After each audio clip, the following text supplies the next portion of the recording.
All right, guys, welcome back. Sorry, I had phone calls and following this Tesla, and I got a little bit off track with the video. Is it better to buy a brand new car or buy a used car or a pre-owned car or whatever the case may be? Now, this isn't, you're not paying outright for it. You have to be financed in one way or the other, right? So this is what we're going to say. If it's financed, I don't care if it's new, pre-owned, whatever the case may be. I'm looking over at the Bread and Bagels place over here that's Chinese owned. Chinese. It was a Jewish bakery back in the day in Cherry Hill. It's called Bread and Bagels Delicatessen.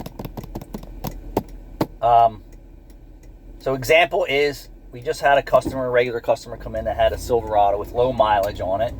And when a truck's getting 15, 20 years old and you're not on top of it, things just happen, right? So this happened, that happened. They're in for a couple repairs, and yeah, it added up to probably being $3,000 for the year in repairs and maintenance, right? $3,000. So should they have kept that older truck and not taken on a car payment? So what happened is they said, all right, well, we don't want to put any more money into the truck. Motor is still good, transmission's still good, AC works, cooling system's good, needed some tires and some front end work. And they were like, all right, well, he's going into the military. He really doesn't need the truck, right? He doesn't really need the truck. But then they traded the truck in at the dealership. They got $2,500 for it. And then now they're in a pre-owned vehicle that's a few years old. Now they're making a car payment. So $2,500 in your trade really isn't a whole lot down on a $15,000 car or a $12,000 car. It's really not. So at that, say it's $15,000, you're probably like $200 to $300 a month, depending on your interest rate. And plus now you got to have full coverage, right? Because you owe the bank on the car. Me personally, I would rather not have a car payment. That's me personally.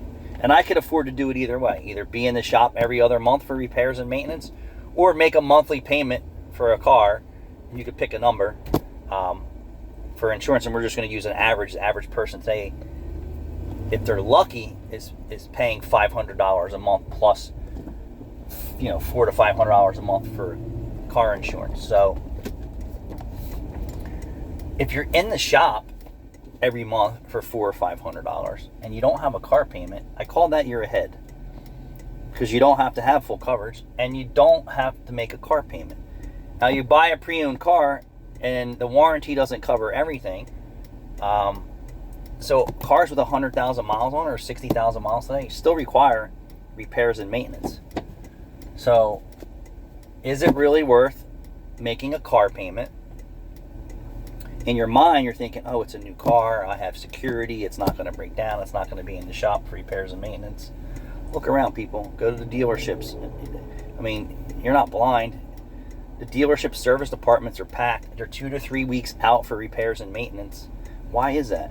Because those brand new cars require repairs and maintenance, although it's still covered. And it's an inconvenience factor, because they're not going to come to your house and pick your car up and say, yeah, we know it needs an oil change and tire rotation, so we're going to come to your house and pick it up. That doesn't happen anymore. So dealerships are full of vehicles that are warranty and non-warranty of repairs that are needed, and they have customers that are on the hook for it. So what spectrum do you want to be on? I want to be on the other side of the spectrum, where I own the car outright. I have to keep the minimum liability that the state requires. And if it needs repairs and maintenance, it's a simple reach into your pocket.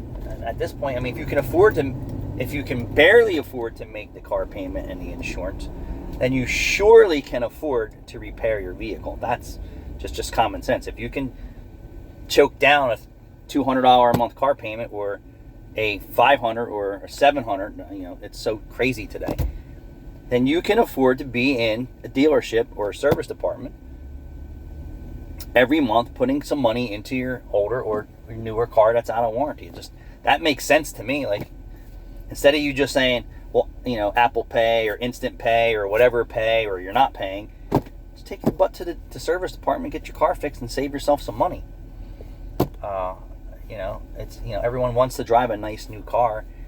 I don't really think that should be the mentality of the world today. Look how screwed up they are in the housing market and the car market.